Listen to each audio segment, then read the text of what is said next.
Salam Indonesia, salam Nusantara dari Sabang sampai Merauke, dari Miangas sampai Pulau Rote. Mantaplah iman kita, mantaplah kasih kita, mantaplah pengharapan kita.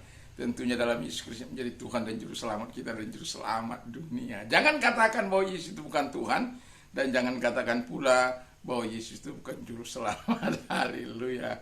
Karena dia adalah Tuhan Juru Selamat, dan kalau engkau percaya, engkau akan diselamatkan. Kalau engkau tidak percaya, engkau akan dihukum, bahkan muka Allah ada pada Yohanes 3 ayat 36. Jadi Yesus sudah berkata, akulah jalan dan kebenaran dan hidup, tiada seorang sampai kepada Allah kalau tidak melalui aku. Puji nama Tuhan. Doa dan harapan saya, kita semuanya tetap dalam anugerah kasih-Nya, dalam kecintaan, dalam ketaatan kepada Tuhan. Dan pagi ini saya mau menyampaikan firman Allah sebelumnya kita berdoa. Terima kasih Tuhan, biarkan firman-Mu kami dapat terapkan dalam hidup ini, dalam nama Yesus. Haleluya. Amin. Puji nama Tuhan, dan selamat pagi bagi kita semuanya. Dan doa dan harapan saya tanggal 30 30 30 Desember, satu hari lagi 31. Dan saya agak sedikit memodifikasi, masih dalam pasal yang sama, ayat yang ke-20 dan 20 sampai 22. Pujilah Tuhan, hai malaikat-malaikatnya, hai pahlawan-pahlawan perkasa yang melaksanakan firman-Nya dengan mendengarkan suara firman-Nya. Pujilah Tuhan, hai segala tenteranya, pejabat-pejabat yang melakukan kehendak-Nya. Pujilah Tuhan, hai segala buatannya, di segala tempat kekuasaannya. Pujilah Tuhan, hai jiwaku. Dan kita bisa membaca pasal ini dari 1 sampai ayat 22. Kita kemarin sudah kita bercerita soal bagaimana kita memuji Tuhan. Masih hari ini masih saya combine dia. Tema kita agak sedikit berbeda, ya, agak sedikit berbeda. Tema kita adalah to bless God, memberkati Allah. Yang menciptakan, yang diciptakan memberkati yang menciptakan, Sang Creator. Kita yang diciptakan mau memberkati Sang Pencipta. Tetapi apakah bless my soul itu bisa terjadi? Dan mengapa kita harus memberkati Tuhan? Dan Alkitab mengatakan bagaimana caranya kita memberkati Tuhan. Ya, kalau kita mau mengerti, maka kita akan masuk dulu dalam Matius 5 ayat yang ke-16. Let your light so shine before men, that they may see your good work and glorify your Father in heaven.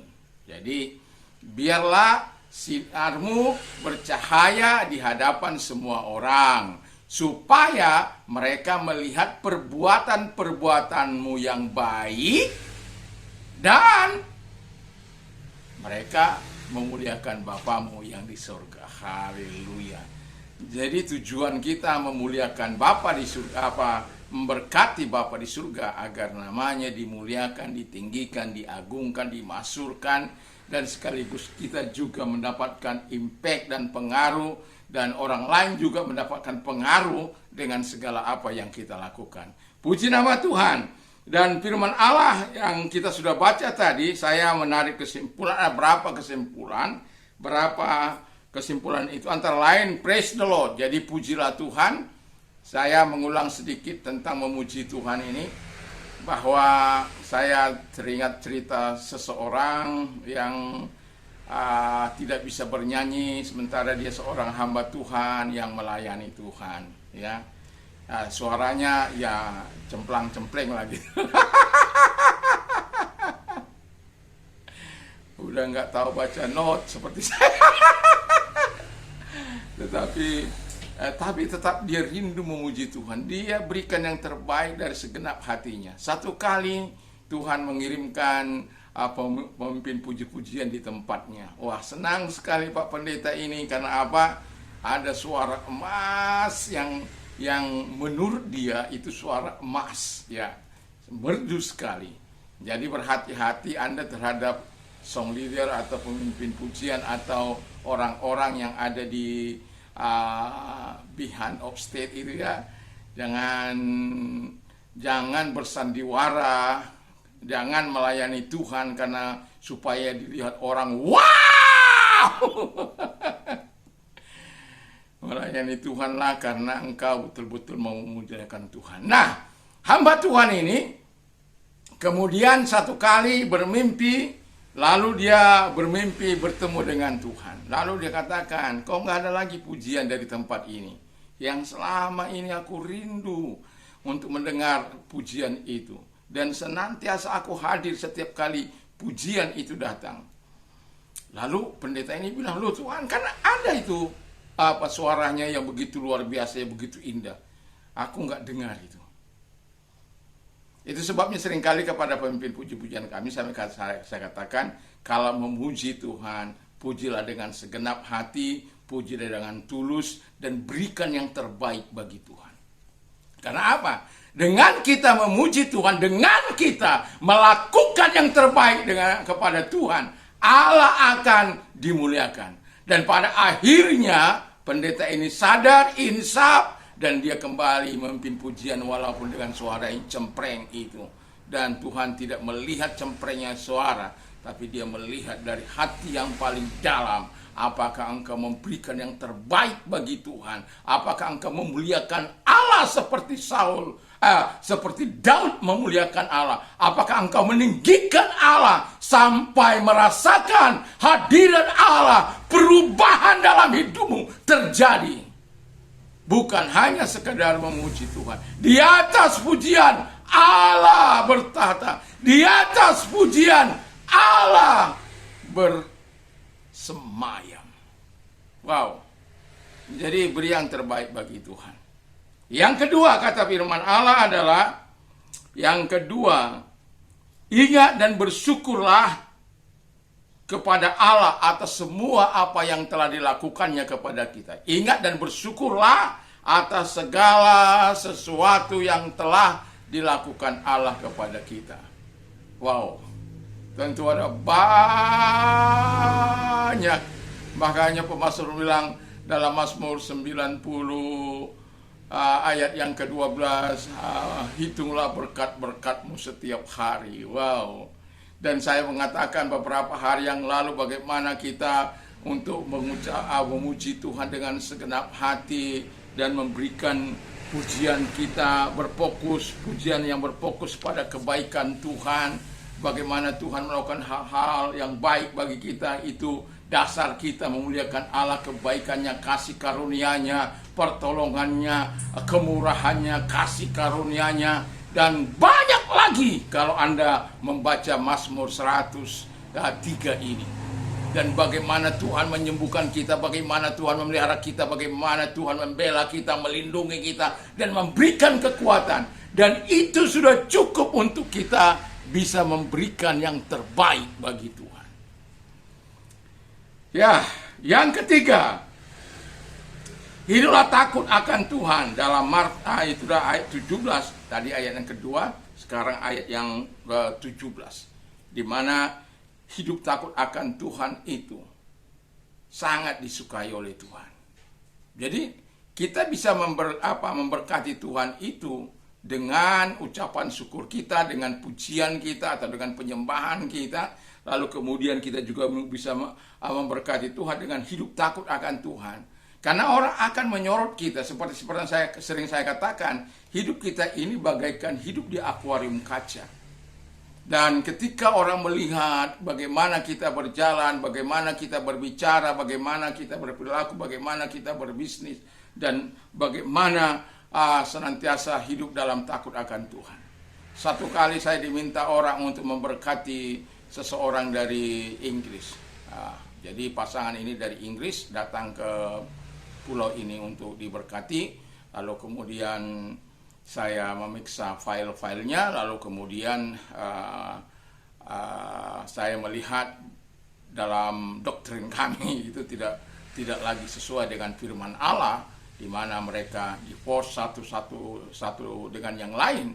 Ada suratnya memang, tetapi saya mengatakan saya saya tidak bisa menjalankan hal yang seperti ini. Cari saja pendeta yang lain yang mungkin yang ada kebijakan-kebijakan lain. Tetapi dia berkata, how much money do you want? Lalu saya katakan, I don't care about your money, but I care your soul. Return to God, and God will return to you. Berbalik kepada Allah, dan Allah akan berbalik kepada Allah. Enggak, kita nggak peduli uangnya. Padahal saat itu saya sangat-sangat betul-betul mau saya katakan, ya betul-betul kurang lah. Tetapi saya katakan saya tidak sedang tergiur dengan itu. Anda tahu, setelah itu saya mendapat kiriman dari Bali. Dan sesuatu yang sangat luar biasa. Dan yang mau saya katakan, ketaatan kita haruslah ketaatan yang betul-betul disertai dengan takut akan Tuhan. Takut akan Tuhan membawa kita kepada walaupun nanti dalam sesi ada hidup taat, tetapi saya mau menyatukan menyambung ini, karena ketika orang takut akan Tuhan, dia juga harus taat. Dia taat, harus takut akan Tuhan. Dan supaya apa? Menjadi sinkron dengan apa yang dikehendaki oleh Tuhan. Jadi takut akan Tuhan, ada ketentraman yang besar, ada sumber ilahi yang akan mengalir dalam kehidupan kita sebagai orang yang percaya. Dalam kehidupan kita, taat melakukan firman Allah, mengasihi saudara. Ada saudaranya menderita tetapi tidak diperhatikan. Ada keluarga yang merasa mampu tapi tidak pernah bisa memperhatikan keluarga. Itu saudara bersaudara. Dan itu sangat menyedihkan hati. Di mana kebenaran itu, di mana firman Allah. Sementara kepada yang lain kita bisa berbuat, kepada orang lain bisa kita berbuat, kepada keluarga kita tidak bisa berbuat. Big question mark. Pertanyaan besar, ada apa? Kalau ke orang lain kita bisa berbuat, apakah supaya kita dilihat oleh orang bahwa kita orang baik? Apakah tujuan kita seperti yang tadi saya katakan, let your light so shine before men, that they may see your good work and glorify your Father in heaven. Biarlah semua orang melihat, biarlah cahaya atau terangmu bercahaya di hadapan semua orang. Supaya apa? Supaya mereka melihat perbuatan-perbuatanmu yang baik. Dan mereka memuliakan Allah. Tujuannya adalah memuliakan Allah. Dan orang yang katanya, firman Allah katakan, kalau dia tidak menolong saudaranya, dia pembunuh. Jadi kalau ada Anda saudara bersaudara tidak mau menolong, saling tolong menolong, ingatlah firman Allah. Anda seorang pembunuh. Seorang pembunuh tidak akan pernah dapat masuk dalam anugerah Allah. Apalagi kalau ada padamu. Beda kalau tidak ada padamu. Tapi kalau ada padamu, itu sangat berbahaya. Untuk sesuatu yang besar, untuk sesuatu yang dahsyat, yang sesuatu yang luar biasa, kita dapat mengerjakan hal-hal yang dahsyat. Jadi, biarlah nama Tuhan dipuji dan dimuliakan, dan biarlah kita memberkati Allah dengan segala apa yang kita lakukan, dengan pujian kita, dengan ucapan terima kasih kita, dengan syukur kita kepada Allah atas segala perbuatan yang ajaib. Atau biarlah kita menunjukkan hidup takut akan Tuhan itu bukan hanya sekedar kata-kata, tetapi melalui perilaku yang kita dapat tampak jelaskan. Ada seorang yang saya lihat begitu seperti orang suci, tapi perilakunya tidak baik. Tapi seperti orang suci, seperti masih minum, masih ngomong kotor, masih merokok. Ya. Apa yang salah? Di mana kuasa Tuhan itu? Di mana kuasa Allah yang penuh kedahsyatan itu? Di mana dia? Tapi saya mau katakan kepada kita, berkati Tuhan. Berkati Allah dalam hidupmu. Sudahkah kita memberkati Allah hari-hari ini? di bulan yang indah ini, di bulan yang syukur ini, sudahkah kita memberkati keluarga-keluarga kita yang terdekat? Doa dan harapan saya, kita adalah pelaku-pelaku firman Allah. Jawabannya apakah sudah hanya ada pada Anda? Tapi saya mau katakan kepada kita, mari lakukan firman Allah, berkati Allah melalui perbuatan-perbuatan baikmu, melalui pujian, melalui penyembahanmu, melalui takut akan Tuhan dan ketaatanmu kepada Allah. Mari kita tunduk kepala dan kita berdoa. Terima kasih, diberkatilah Engkau Tuhan dari segala apa yang kami lakukan dalam hidup ini. Terima kasih kalau Engkau sakit, dalam keadaan sakit apapun, Tuhan mengatakan diampuninya segala dosamu dan disucikannya Engkau, disembuhkannya Engkau.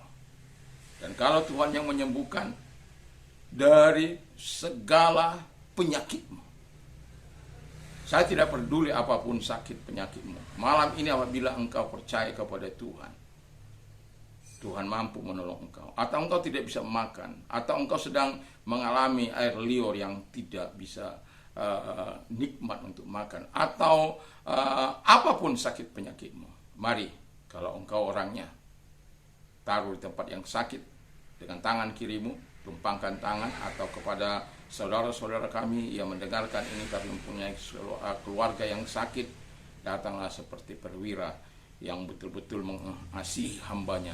Hamba itu tidak lebih dari sesuatu. Dia bukan apa-apa, tidak lebih dari sesuatu. Dia hanya lebih rendah dari barang. Barang masih digunakan dengan baik-baik. Itu bisa mau dibuang, mau ditempeleng, mau apa. Itulah hamba. Tetapi perwira ini sangat mengasihinya. Itu sebabnya Allah, Yesus sangat kagum kepada dia. Dan pada akhirnya dia menyembuhkan hamba dari perwira ini. Mari kita tunduk kepala. Terima kasih, kami berdoa kepada Bapa di surga dalam nama Yesus. Sepakat kami meminta kesembuhan kepada mereka. Engkau Padokratus itu, Allah yang tidak pernah berubah. Megalopretus itu Bapa di surga, Allah yang maha mulia. Di dalam nama Tuhan Yesus Kristus, segala sakit, penyakit, dimanapun mereka saat ini berada berdoa bersama dengan kami, di rumah sakit, di rumah, di kamar, dimanapun Tuhan, mungkin di jalan juga, di dalam nama Yesus kami perintahkan segala sakit, penyakit yang mereka derita, lenyapkan itu Bapa di surga. Sebab Engkau yang berkata, lenyapkan segala sakit, penyakit dan kelemahan, usir setan-setan. Kalau sakit mereka karena setan, kami perintahkan dalam nama Yesus. Terima kasih Bapa di surga. Tidak ada yang terlalu berat bagimu untuk menyembuhkan anak-anakmu. Di dalam nama Yesus kami bersyukur. Dan kami percaya Engkau menjamah mereka, Engkau menyembuhkan mereka dari segala sakit penyakit mereka. Dalam nama Yesus, haleluya. Amin. Tuhan Yesus memberkati kita dan tetaplah setia pada Tuhan. Mantap, mantap, mantap!